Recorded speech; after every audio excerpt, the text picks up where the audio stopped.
For this session, it's going to be moderated by Mario Kirpan, Director, Trade Relations for Europe and Central Asia for the Government of Alberta. And the participants will be Natalia Boyko, Advisor to the Prime Minister of Ukraine, Jackie Armstrong Humaniuk, Advisor Council on Alberta-Ukraine Relations, Roman Opimach, Director General, Ukrainian Geological Survey, Serhiy Yevtushenko, Managing Partner, UDP Renewables, Vitaly Kushnirov, Supervisory Board Member, Ukhrhydroenergo, Ihor Mazepa, CEO, Concord Capital, Marty Whitstrom, President, Canadian Global Energy Forum, Bill Whitelaw, Managing Director, Strategy and Sustainability at Geologic Systems. Enjoy your session. Thank you very much. And thank you everyone for coming today on the session that will address energy resources for efficiency, security, and independence. My name is Mario Kirpan. I'm Director for Trade with Alberta Government, focusing on energy and clean tech, and I will be moderating today's panel. Before we start, I want to acknowledge here the brave fight of Ukrainian people against Russian aggression. Every day, including today, the Ukrainian people are courageously fighting for their freedom. Our duty here, as the citizens of the world and Canadians, to support Ukraine. We are doing that right now, and we're going to continue doing that in the future. So for this panel, I'm envisioning three topics to be addressed today. The first one will be more about the short-term situation and current need in Ukraine when it comes to energy supply, energy independence, and energy reliance, and what kind of short-term goals we should put in Canada to reach and in order to help to address some of those needs. The second topic will be more about long-term energy corporation. This session is about rebuilding, but I will say it's about repairing, rebuilding, and development. So on the second topic, we're going to discuss more about how we're going to go about long-term cooperation between Canada and Ukraine in different aims of energy and development. And the last one will be more call for action. How are we going to go about being here, having energy, having interest, and having a clear mission to help Ukraine? How are we going to go to the next stage? So first, I would like to see and check whether our colleagues from Ukraine are on the call. I would like to ask Natalia Boyko, Advisor to the Prime Minister of Ukraine, if she's here. Can you hear us?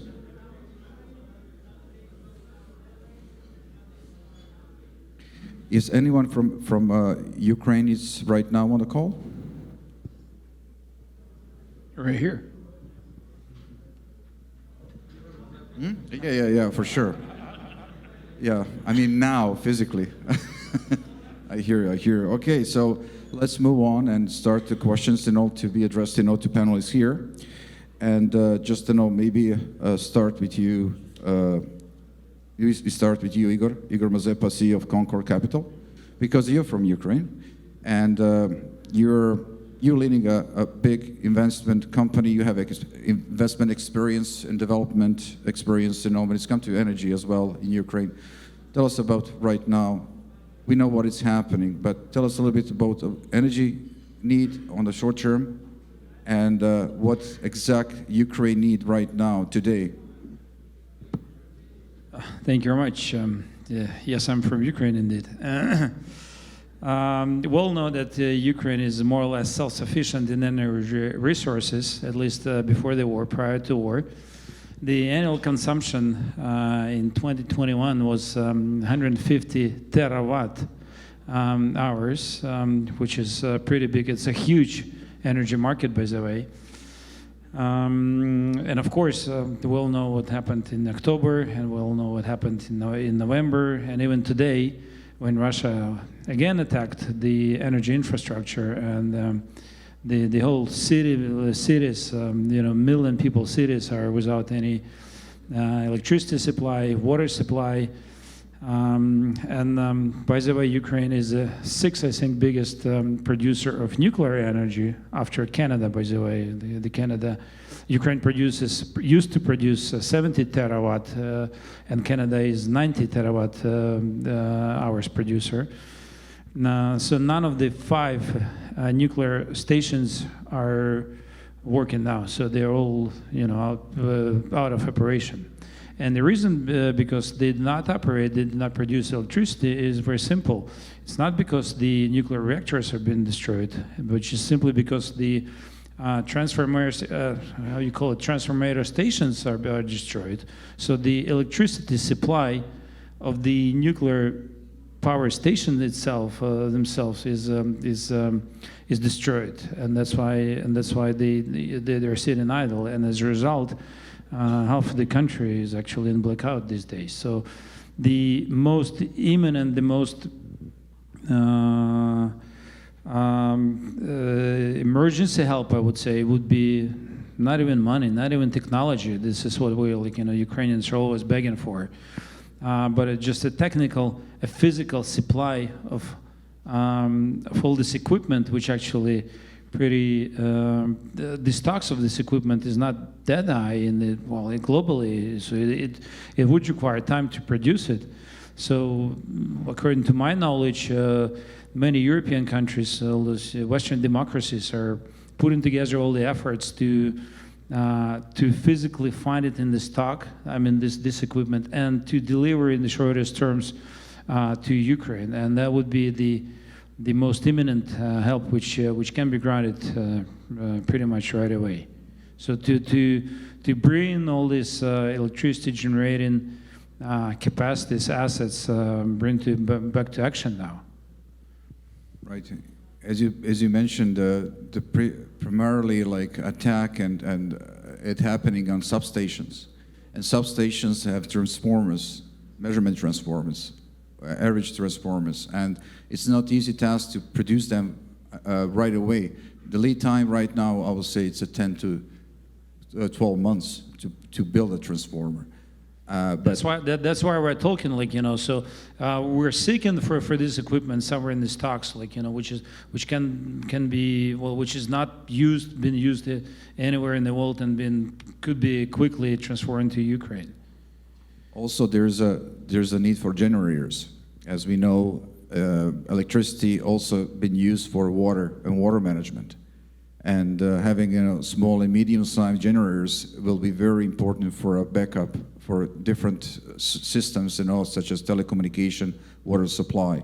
So that's also it's something that is very imminent for Ukraine to be sent, right? Indeed, yes, and the Ukrainian government, as a response to these needs, has lifted all the customs payments and fees for the import of such an equipment to the country.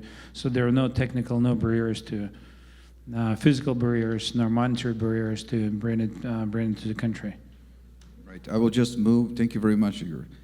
I will just ask now Bill Whitelow, Managing Director, Strategy and Sustainability at Geologic. Bill, so you heard a little bit about what is current situation. For sure, you're covering that on a daily basis, watching the news. Tell me, you're from Calgary. You're working there in energy sector for many years.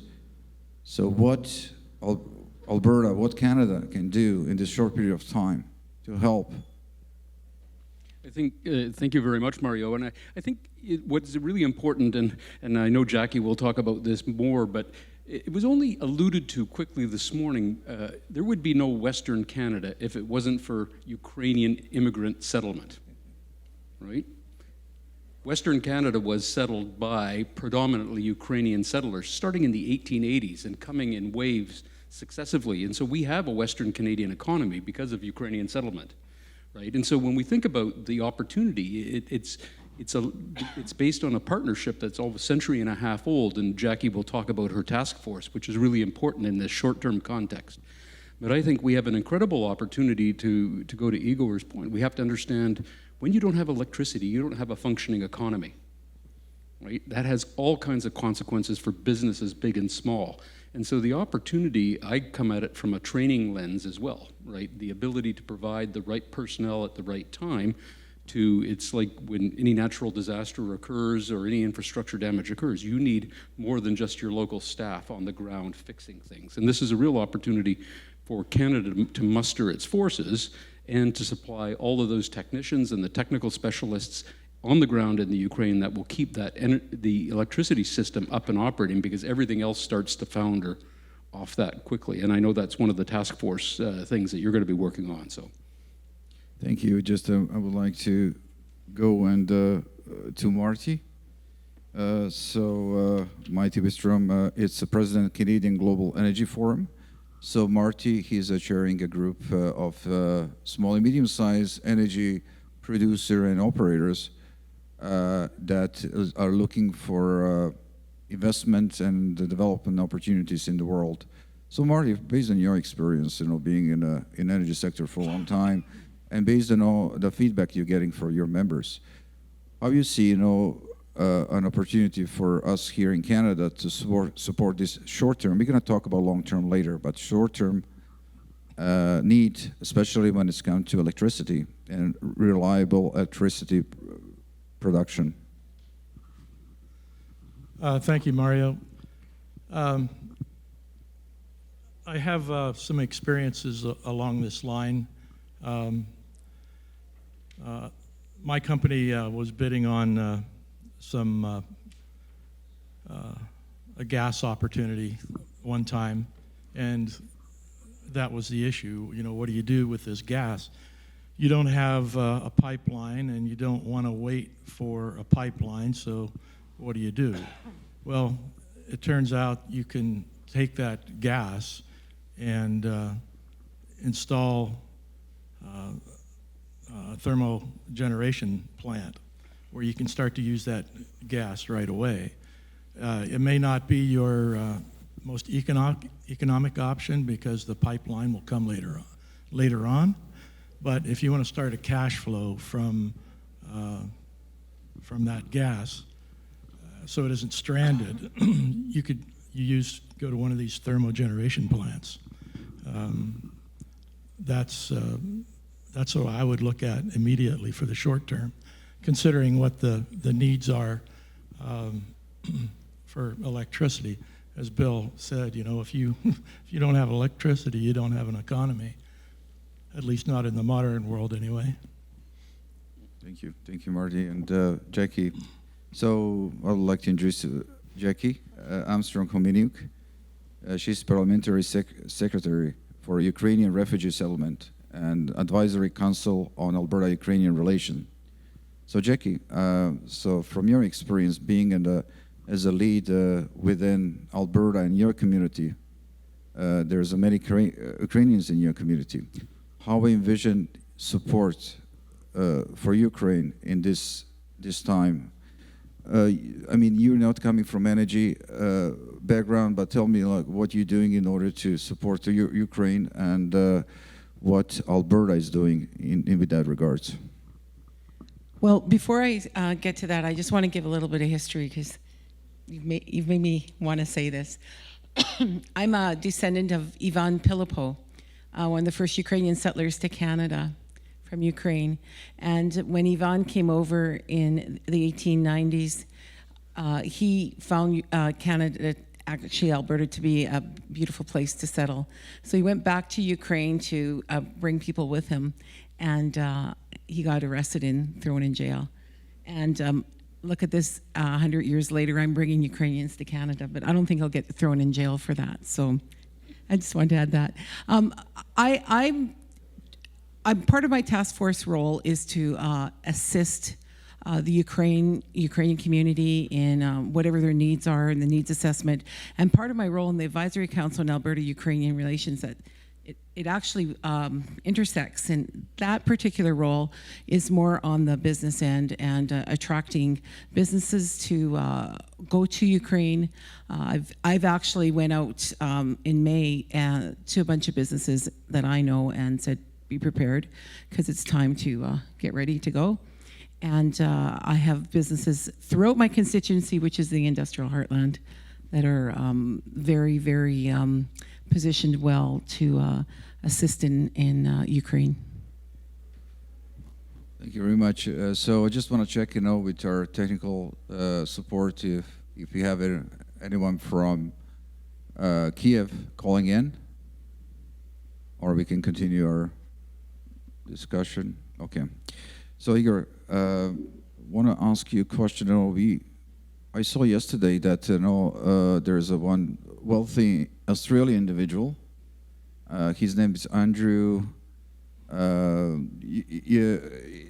Yeah, exactly, Andrew Forrest, and he just pledged to establish a fund of $20 billion to support development of infrastructure in Ukraine.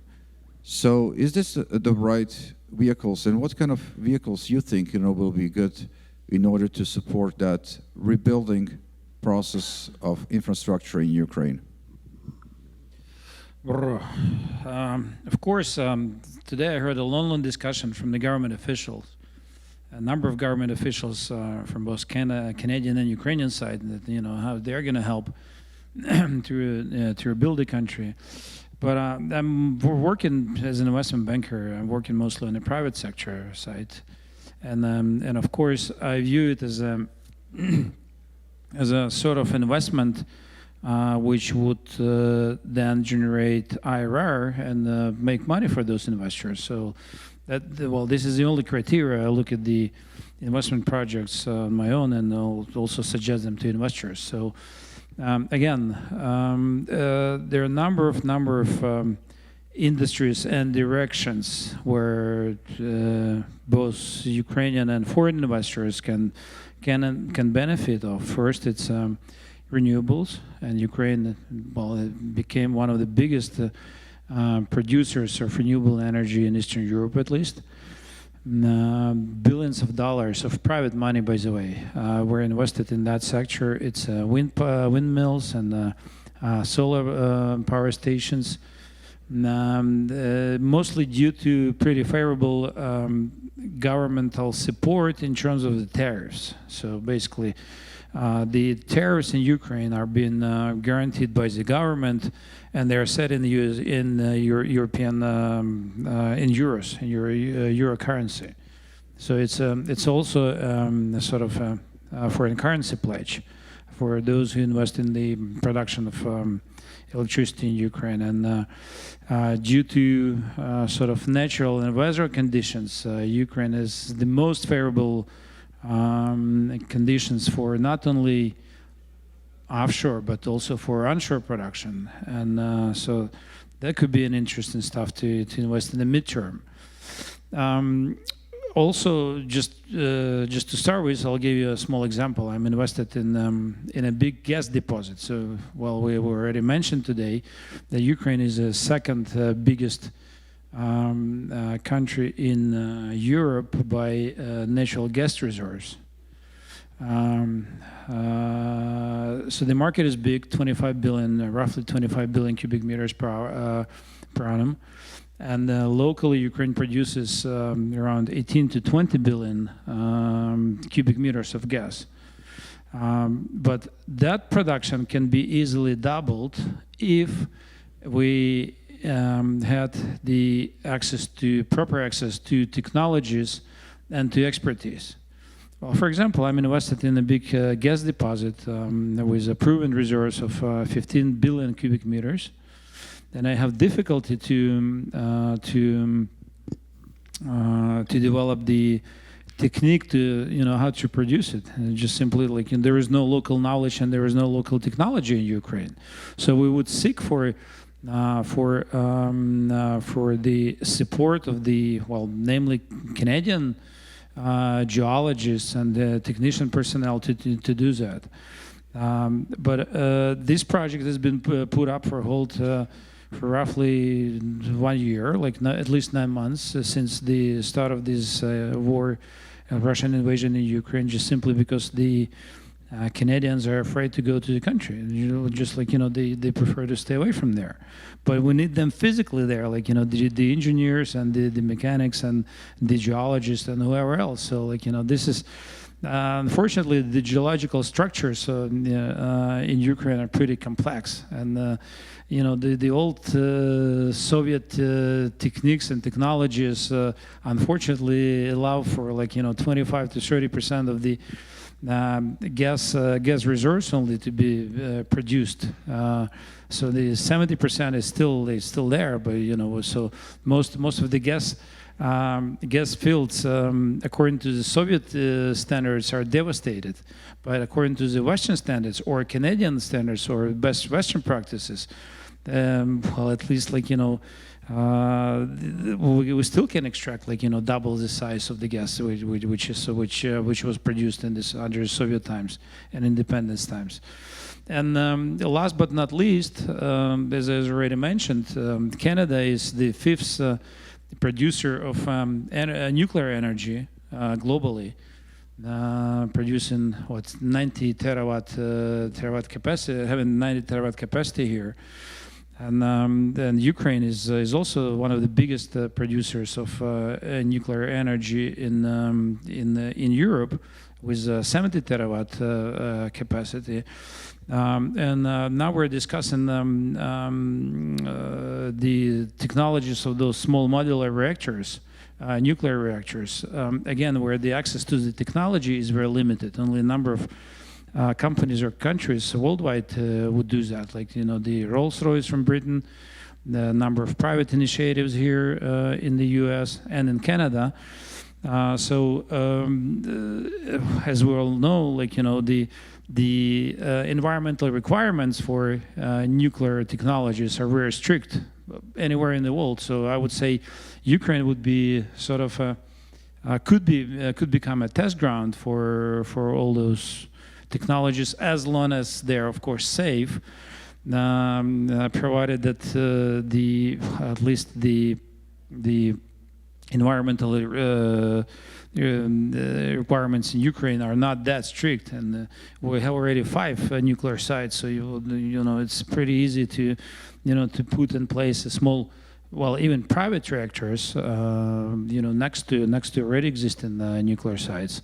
So there is a number of opportunities, a number of investments which can be done. And again, I'm just purely talking about the pure market. Of course, we would seek the governmental support in terms of tariffs, in terms of guarantees, and stuff like this. But it's just pure market play, and the IRRs could be pretty impressive there.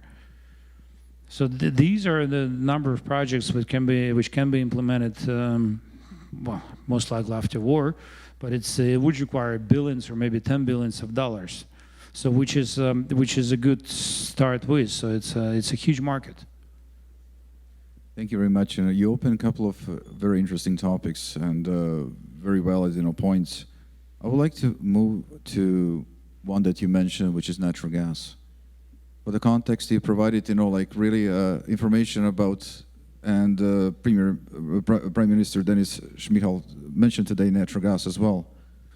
In my opinion as well, short and medium term, natural gas is really a key for safety, security, and sustainability of Ukraine economic development. And considering that it's second largest deposits we have, with challenging geological structure, yeah, for sure, very deep deposits. However, I believe there's here at that particular topic, there's a potential for collaboration between Ukraine and Canada.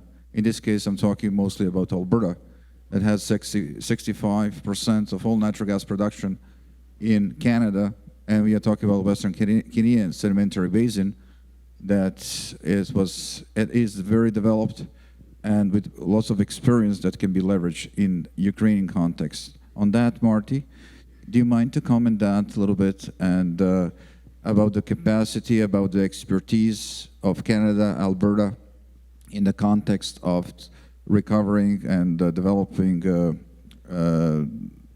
natural gas deposits in Ukraine?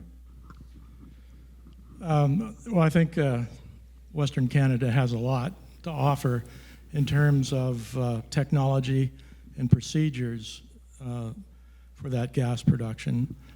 The first thing I would do is look at the existing wells. Can the productivity of those wells be increased?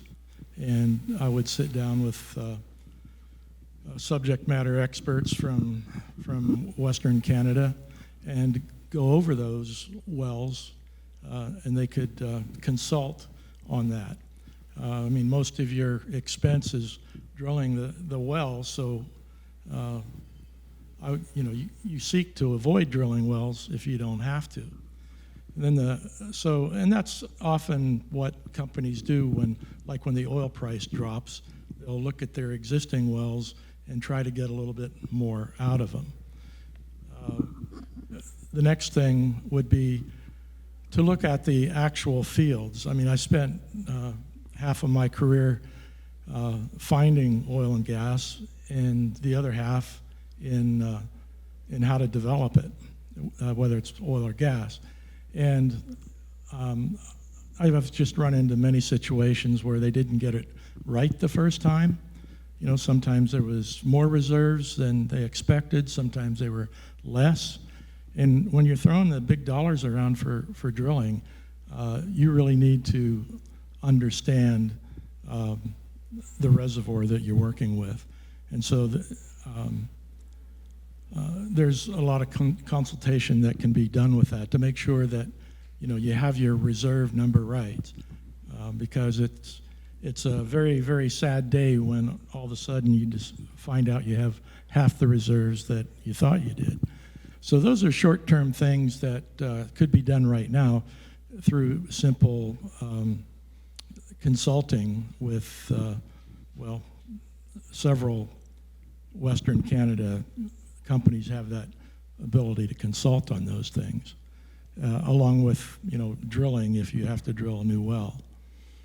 And part of getting the reserve number right is understanding what the extent of the reservoir, and that's where modern 3D seismic technology comes in, and there's a lot of experts on that. I had a project in Kurdistan that required that kind of new seismic program, and I went right to Calgary. I didn't go to London. I didn't go to Houston. I knew people that could do it, and I jumped right on that opportunity. So the expertise is there for drilling, for the evaluation of the reservoir, for evaluation of the wellbore, to make sure that you're getting the most out of it that you can. I want to a little bit develop this point. By the way, it's a good point because by our estimates, by estimates of Concord Capital, like 90% of the wells, existing wells, were actually drilled back in the 70s, 80s, last century, and that the technologies which the Soviet Union had at that time was really poor, and in the context of the modern technology. So there is an opinion that the production on already existing wells, which were actually under consideration for decades, can be doubled or maybe tripled with the new technology. But again, we're missing the access to this new technology, especially with this war. As many experts, many well-known global companies who advise on this, they just simply left the market. They just simply don't let the employees to come and visit Ukraine because of the war and the pretty active phase of the war, which is a big sad story. That brings up a lot of memories for me in terms of Kazakhstan, where Chevron bought the Tengiz field there, and that was drilled with Russian technology and Russian well logs that, they were just lacking in the accuracy and the extent of the information that you could get out of them. And I was given the task of consulting on that, and we were able to increase our estimate of the reserves by quite a bit. But we also had to re-drill all the wells because that particular reservoir had 25% H2S, and we wanted to make sure that we had securely had that behind pipe, so it wasn't a disaster in the making. But money-wise, it's a huge money. 25% is just huge money. But if we talk about 200%, 300%, it's even more. Mm-hmm. It's interesting, this conversation, because it's a critically important one. Just like we talked about in the context of the economy, we have to think about natural gas in a bigger context than just heating homes. The biggest consumer of natural gas in Western Canada is the fertilizer industry. I would imagine it's very similar in the Ukraine, right? In terms of all of that natural gas that becomes ammonia, that becomes nitrogen, that goes on the fields to grow the food that we eat. And that's where Alberta and Western Canada and Ukraine have so much in common. There's another discussion going on in terms of the ag sector down there. But the ag sector and the energy sector are bound at the hip through natural gas production. And so we've also heard the stat today that Ukraine is number 2 in Europe in terms of, that's recognized reserves, that reserves evaluators have gone in and said, you've got this, this, and this that you understand. It's actually number 1 in terms of probable reserves. So the order of magnitude of natural gas available in the Ukraine eclipses Norway when you think about probable reserves, right? So that's the estimation of what the total resource base, that's the difference between reserves and resources. And so to Igor's point, and to pick up on Marty's point, when you're dealing with Ukraine on a natural gas economy basis, you're in effect dealing with the rest of Europe from an opportunities perspective as well, right? And so what's interesting now is Canadian, to Igor's point, Canadian technology. Today, one of the industry associations back in Calgary released a drilling forecast for 2023, estimated we'll drill over 7,500 wells in 2023. We used to drill over 22,000 a year, but now the wells are much longer and they're much more complex. And so if you think to Igor's point about how do you ramp up production rapidly, well, in Canada, it's quite common to go onto 1 4-hectare pad, put 4 drilling rigs on that same pad, and drill 36 to 40 wells in one location. In one location. And these wells are 6 to 7 kilometers long. That's 140 kilometers of activity in one single location. And then, for the Ukraine economy, what's so important about that is the economic benefit generated all the way through that value chain, right from the moment those wells are drilled to they're completed, till they're brought on production, the production facilities, the transportation of the gas. So now we don't even think about that in Canada. It just, put 4 rigs. The rigs don't run on diesel anymore. They run on natural gas from the hole that they're drilling on. So there's no emissions output, and so it's all very sustainable, and the Scope 1 emissions are way down and all this sort of thing. So there's a lot of opportunities for Canadian drillers and Canadian completions companies to come to the Ukraine and put some of those practices into play. That's where you get the rapid ramp up. And our deep basin geology is very, very similar to the complexities of the subsurface in the Ukraine. And there's lots of conversations between the Ukrainian Geological Survey and the Alberta Geological Survey. They know the rocks really, really well. It's just a question of having the de-risking it for Canadian companies to move. One Canadian company had a drilling rig in Gdansk for a year because they thought that the Polish government was going to let them come in and drill, and got into the red tape and the bureaucratic dynamics. I think because of what you've heard this morning, we can put a lot of that aside. And there are, I think, Canadian companies that with the right assurances would put their rigs and their crews in place, to Igor's point, and for that rapid expansion that the opportunity provides. Right. So, Jackie, a question for you. What Alberta government can do to support that kind of transfer knowledge, human capacity knowledge, just to start with this, let's put that, transfer knowledge in a way that could help Ukrainian producers to sustain current production from our side. Of course, they are very experienced, they know what they're doing, but how to communicate now and what Alberta can do to support those activities.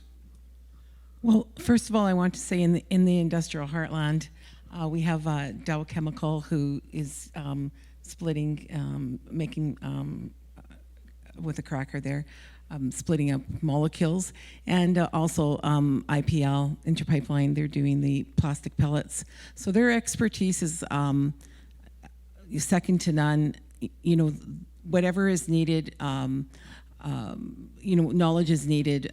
We do things like credential matching within the province of Alberta. So the geologists are credential matched.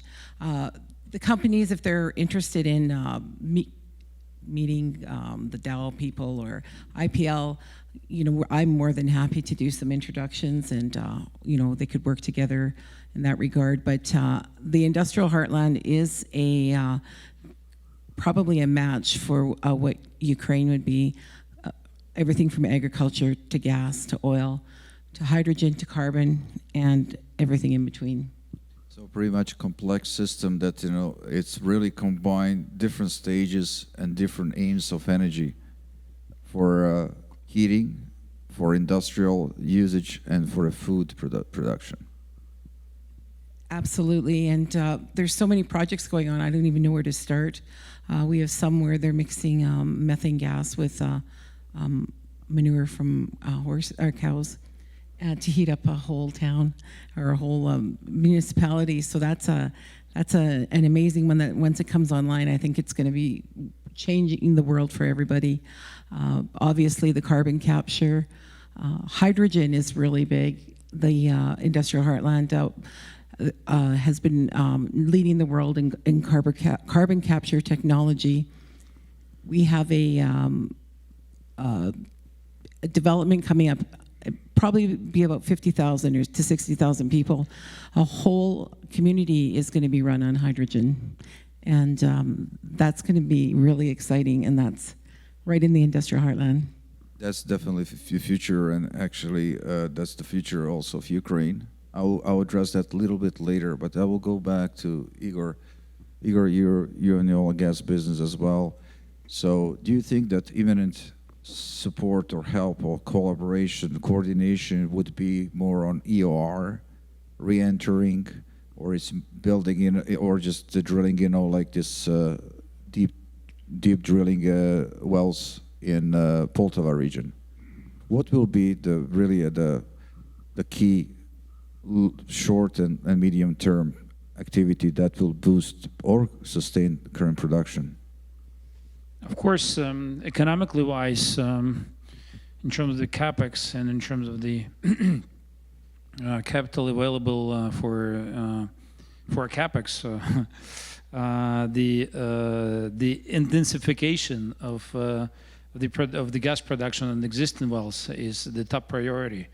And again, it's already existing wells. Like, you know, there were, you know, the average depths would be around 4,000 to 5,000 meters, which used to be, which were drilled in back in the 70s or 80s, as we already said, and which completely devastated by the old Soviet standards of production. But again, the new technologies would allow to produce 2 times more from already existing wells pretty much immediately. So again, you know, time-wise, it's a number of weeks, maybe months maximum, and so physically you just drill, like, you know, sideways, or make a, you know, small explosion there done there to intensify this production, and then that's it. And you do not run geological risks. You do not run those huge capex, and it can be done quickly. So of course, the intensification of already existing wells is a top priority for the time being, for sure. And at least the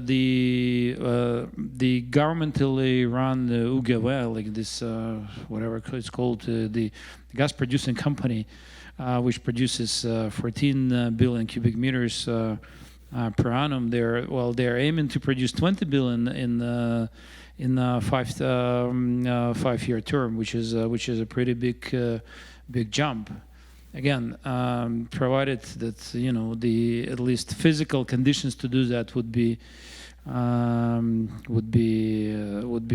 as of September, pre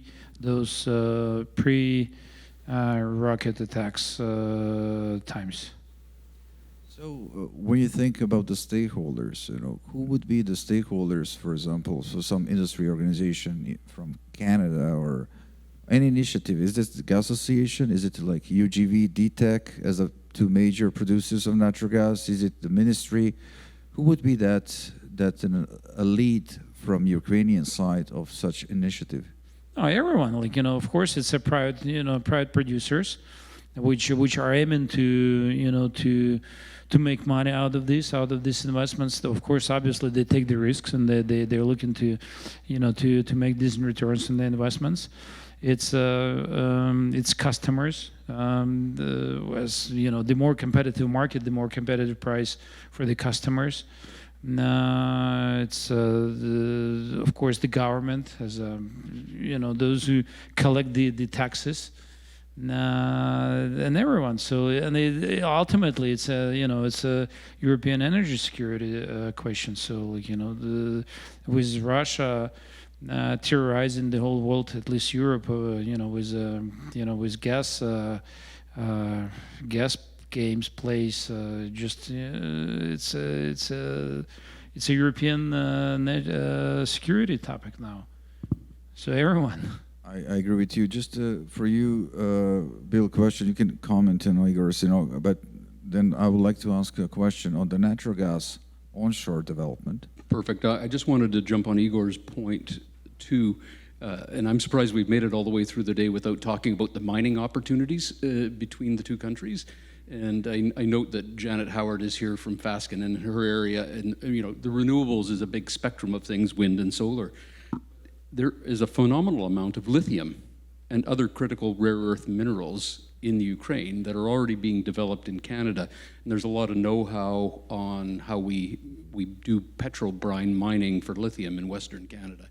So when you think about the global critical minerals market for EVs and battery metals and all of those things, Ukraine, if you look at the Ukrainian Geological Survey, you can see some pretty darn impressive statistics about those rare earth elements that are a big part. In Natural Resources Canada just released its new critical minerals map that shows, look at all the cobalt, vanadium, and nickel, and all these component parts that make up that energy future system. So I just wanted to, you can't talk about energy security more just in a hydrocarbon context. Energy security is much bigger and more nuanced than that. And I think on the rare earth minerals side of things, there's lots of opportunity for investment and trading of knowledge and systems in that space. So, right. I will maybe continue. We're talking now about energy transition for sure, and definitely there's a room for corporation having in mind that when it's come to critical minerals, out of 30 of them, Ukraine has 20. And many of those, are existing in Canada as well. Mining sector in both countries is pretty strong. So this is definitely something that we should look into in the future, of course, with high environmental standards on the water consumption and everything else what comes with that in more sustainable level. But just to know, I will have one more question, natural gas, then we're going to move to hydrogen and future. When it's come to onshore natural gas development, I'm talking from the well to the tip. For Ukraine, what will be the best jurisdiction in the world to work with? Well, you have to start with the regulatory. I'm talking regulatory. I'm talking geology. I'm talking everything, EGS and so on. Yeah. Which one will be really, truly, when we use everything, what will be the best for Ukraine, with whom to work with? With the Alberta Energy Regulator, right? And the Alberta Energy Regulator is a best-in-class global regulator. It incorporates the Alberta Geological Survey underneath it as part of it. It's a separate agency, but they connect the dots. But to Marty's point earlier, it's, the thing about that rock, that picture of the rock that binds Albertans and Ukrainians together, is that rock holds all the mineral wealth that is held in the public interest. And so what happens in Western Canada, all of the data, every day, new well licenses are issued, Crown land mineral rights are sold. That's all public data. We have a whole thing at the University of Calgary, and we've got to talk about post-secondary relationships here, but every well that's drilled in Alberta, the company has to put a piece of the core sample into this big public library at their expense. And any other company can come in with mineral rights next door and look at that core sample and make economic decisions on what another company's costs were, because it will bring down their costs. That's all because the money flows into the public purse on behalf of Albertans and the rest of Canadians. But the regulatory environment, and it's not only how you drill the well, how you complete it, all the safety things, it's all about the emissions, the water management, the biodiversity of the land, and importantly, because there's over 1 million wells been drilled in Western Canada. A lot of them are senior citizens, to your point, Igor, about some drilled in the 70s. You've got to put them to bed in a proper way at the end of the day, and that's all highly regulated, but it creates economic wealth because people are employed to do that. So when we talk about natural gas opportunities, we also have to talk about all the job creation that over the life cycle of an asset, right? And it's very big. Right. I would like to talk.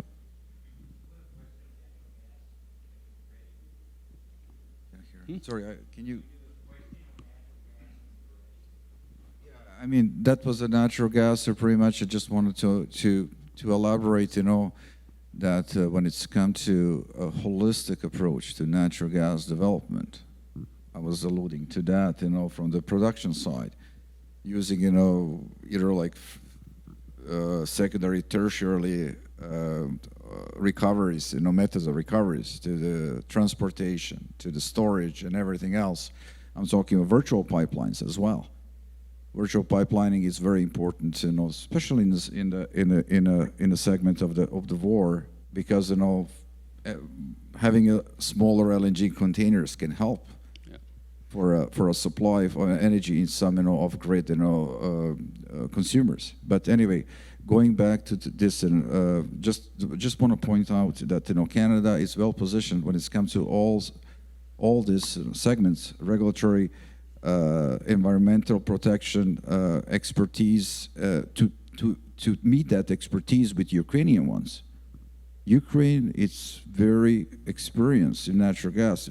Ukraine is very technically high when it's come implementation of technologies in different energy applications.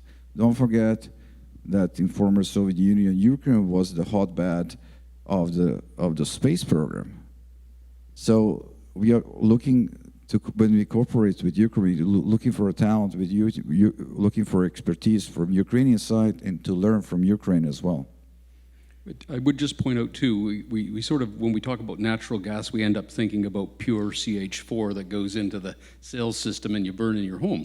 The gas stream that comes out of the ground is incredibly complex at the molecular level, and it's producing a whole bunch of other commodities, propanes, ethanes, butanes, that are all part of an economic infrastructure that's important in terms of plastics production, all kinds of stuff. So it's not just about the gas that we use to heat the home, it's what comes out of the ground in terms of the entire economic benefit that, when you think about Ukraine's long-term as a petrochemical provider in a major European way, all of that gas is got a whole bunch of NGLs or natural gas liquids embedded within it too.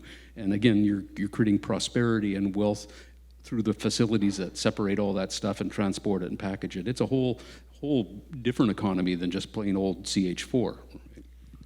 That just reminds me of a cell phone case. That comes from polypropylene pellets, Absolutely. natural gas extraction. Everything that we touch almost has something to do with it. So even down to the shoes. So there's a big market for it. They smell like you guess, by the way. Sorry? Yeah. So, but just to also tackle energy security for Europe.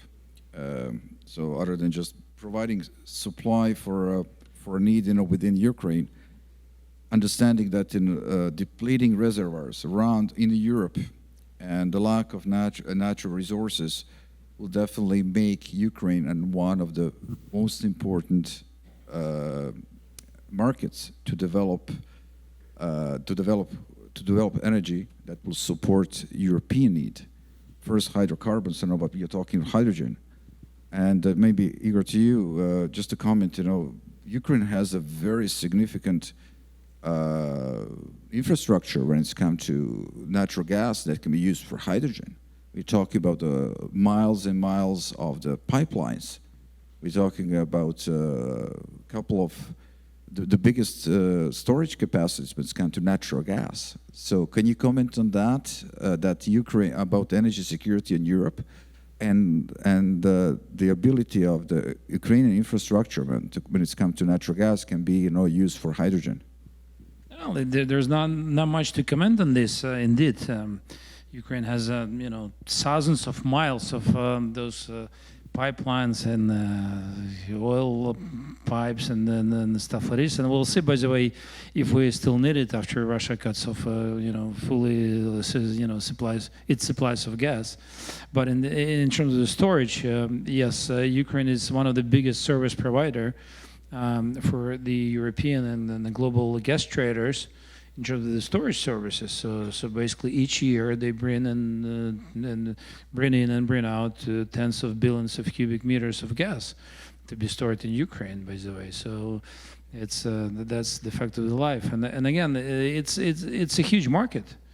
Electricity-wise, gas-wise, nuclear power station-wise, I think I hope there will be pretty big competition among the global producers for that market, and especially the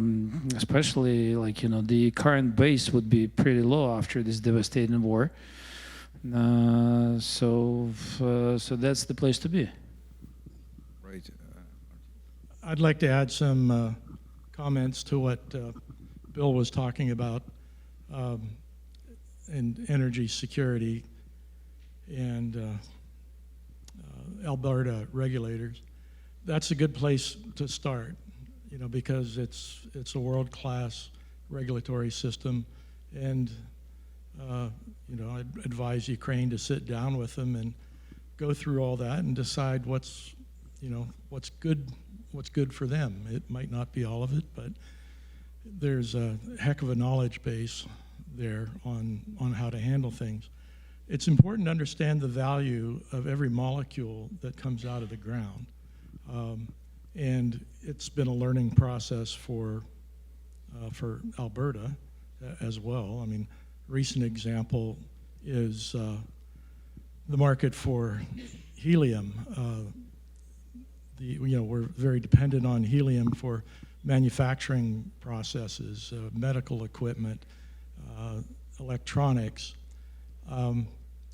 and we used to just throw that gas away. I mean, there's a gas stream that comes out, and you get the dry gas and some of the liquids, but CO2 and helium and other trace gases, we just flared those in the past.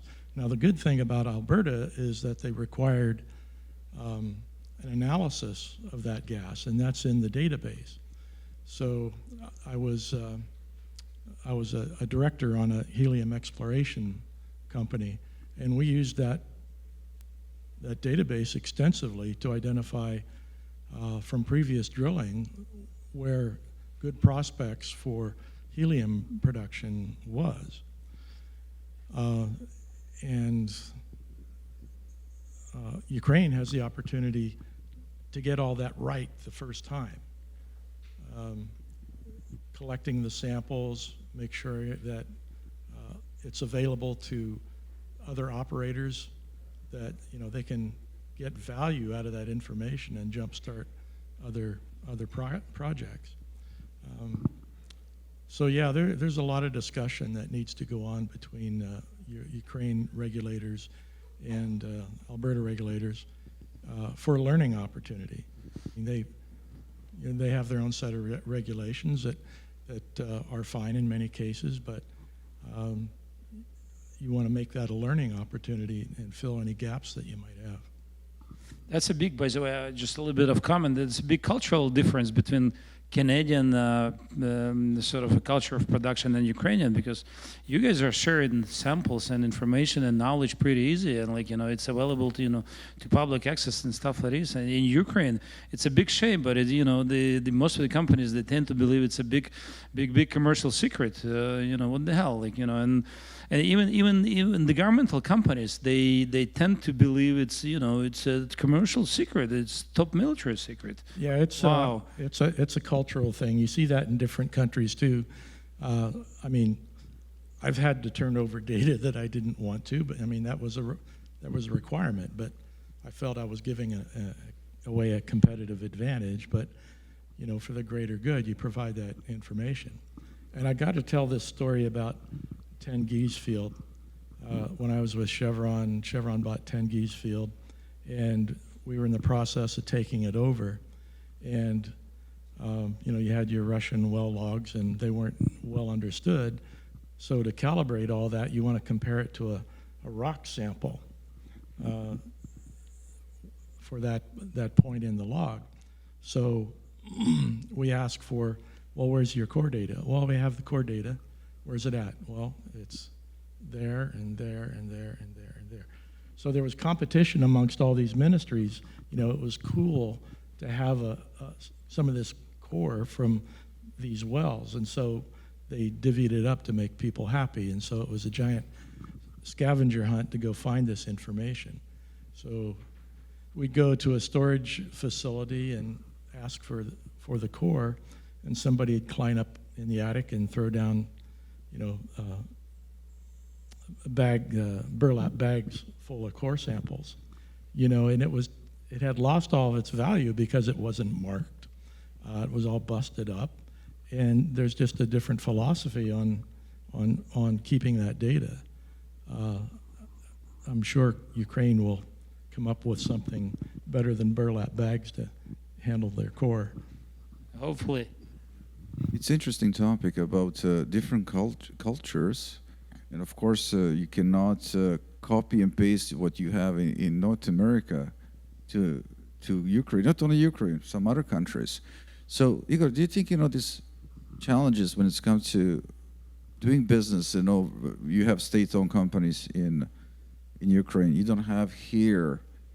There's other differences, you know. Do you think, you know, this is something that could be worked out, you know, like, or this is just really some challenges that is very difficult to tackle or overcome? You mean the governmental economy, like the? I don't want to comment that, but just, you know, is there any challenge, you know, that we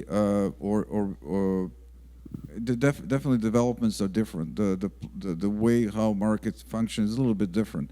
But I don't think. Do you think this, you know, cultural differences are very, very important and will be critical, or just this is just, you know, something that happens with any developments? No, I think, of course, cultural, you know, the cultural aspect is very critical and important. For example, in Ukraine, it's a highly corrupt country, by the way, and they just, you know, why is that? Because more than 50% of the economy of the GDP is in the governmental hands. Like, you know, the current government of Zelensky, they love to nationalize companies, like recent developments, they nationalized 5 or 6 companies. They like to be important. They like to, you know, to have big lines of people in their offices, to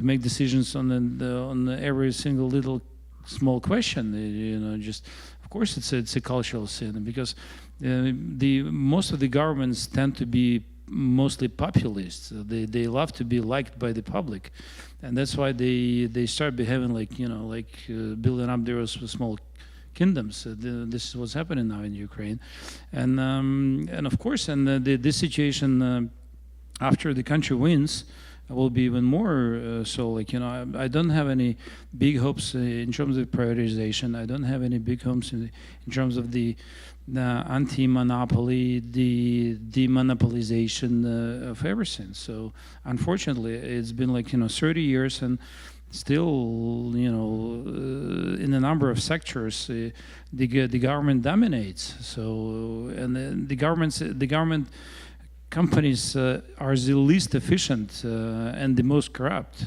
So, of course, this is sort of a cultural stuff, unfortunately. Just a little bit switching gears, and before we have 10 more minutes, and I want to really tackle one aspect. We are here in Ontario, and Ontario is very strong when it's come to nuclear energy. Tell me a little bit about, we know about nuclear capacity and knowledge and know-how from Ukraine. Just want you to comment a little bit more about small and modular nuclear generation. And definitely that's the future. Is there any room here for cooperation from Ukrainian side and Canadian side with that regards? Well, definitely, as I already said, Ukraine is in a bad need for new technologies, especially in the nuclear power generation, and culturally, there is no big opposition to new nuclear production in Ukraine. So everyone's, even after Chernobyl, that's the most devastating explosion that the humanity ever had. Even after that, Ukraine produces the 50% of the Ukrainian electricity production comes from nuclear, or pre-war production at least comes from nuclear resources, and that's the as I already mentioned, it could become the best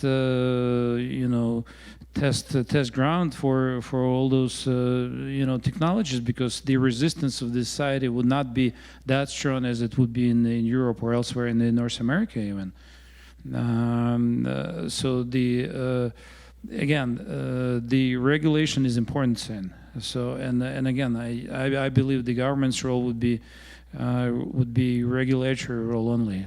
So it should let the private investors to step in there, to bring in their technologies and to bring their knowledge and then stuff and everything and finances. So, and it should be open for world leading companies in that sector as well, especially the U.S., the French, the Japanese, the Canadians. So it should be open for everyone.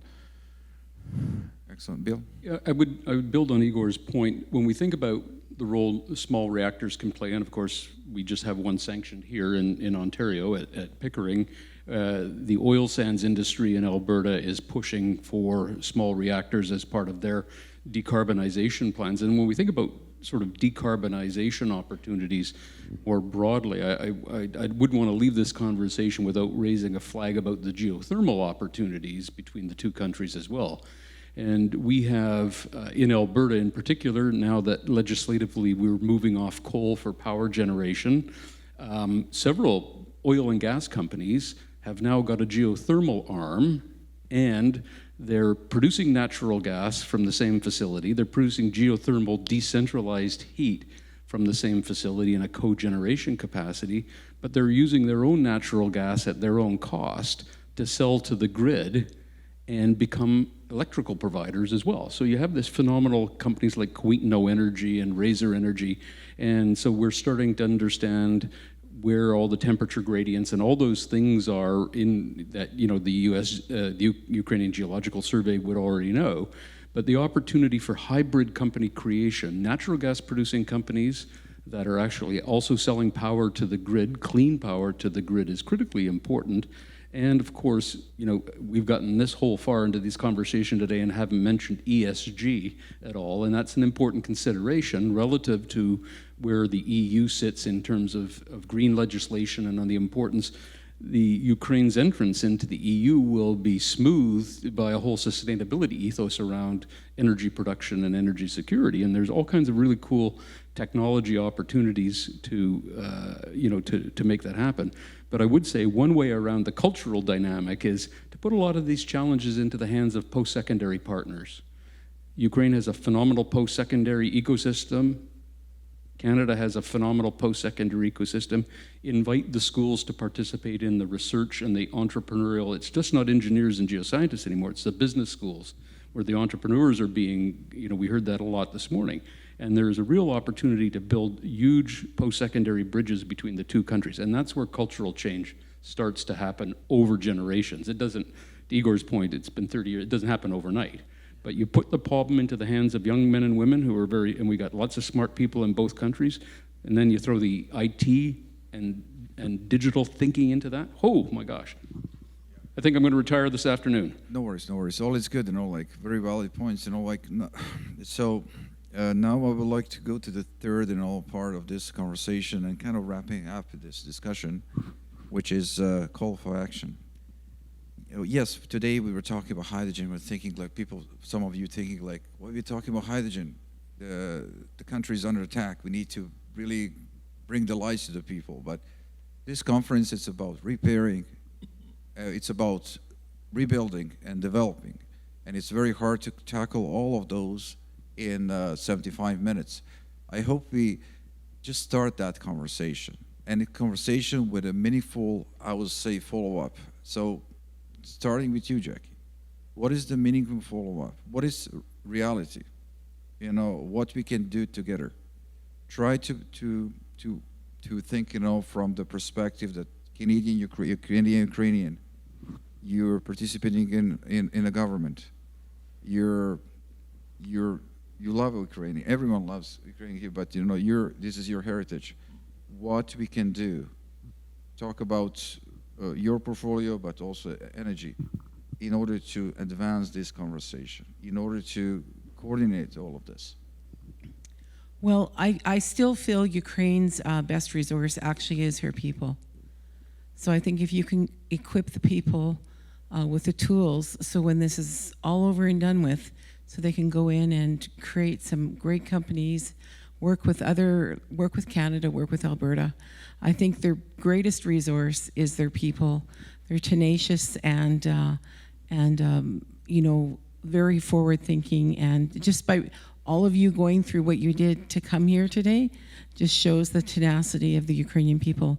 So I personally think, yes, oil and gas and all the energy, but I think the people are the best resource.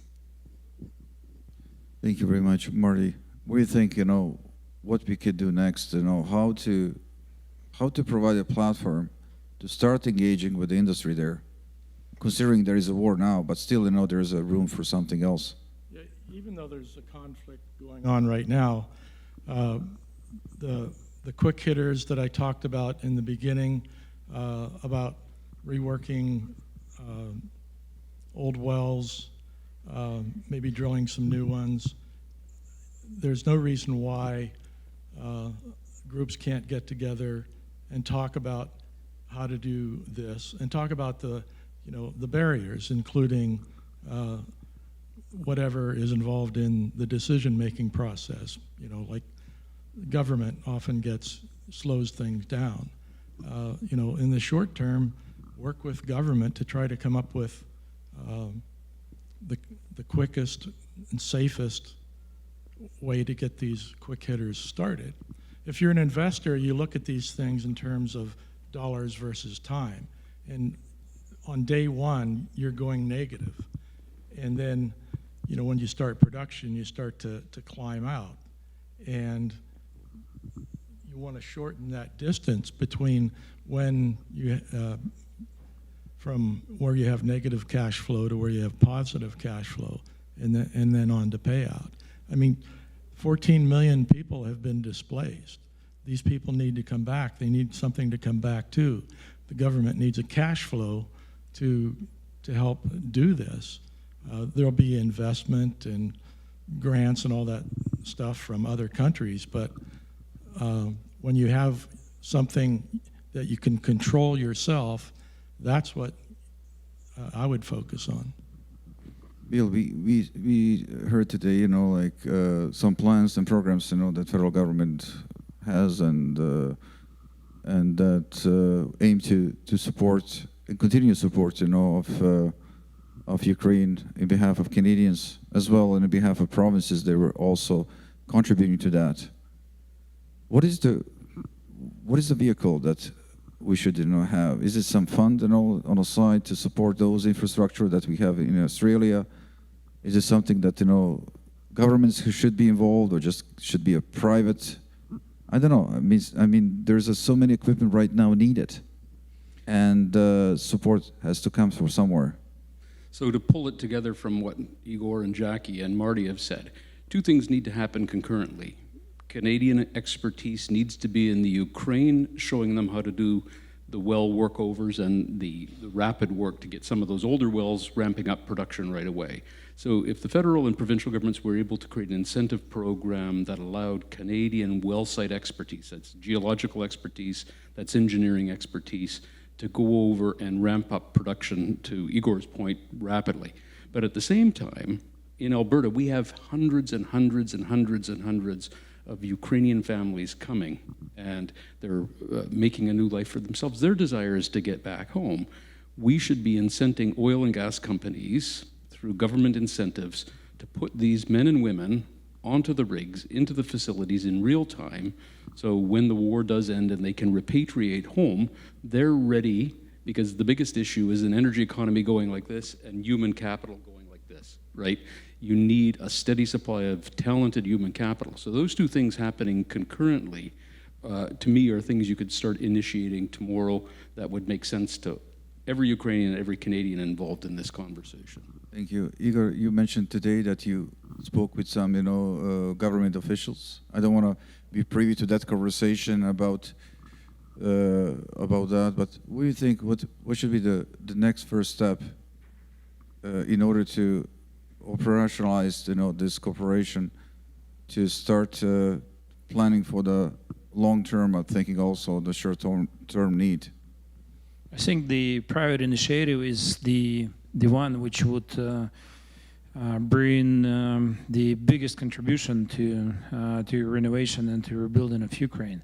Now, having said that, I believe that the governmental role is still very big, and it can be implemented through, let's say, governmental guaranteeing, for example, Canadian government providing insurance to Canadian companies operating in Ukraine, insurance against the military risks, insurance against the regulatory risks, and then stuff like this. So of course the next question is like, what is the cost of this insurance and stuff like this, but still that's a very practical approach which would allow this pretty close cooperation between private capital and the governmental support. It would not require any additional financial resources right away. It would not require any human resources right away. Just it would just simply motivate the private initiative to come and make business there, invest there, and of course expect good returns on these investments.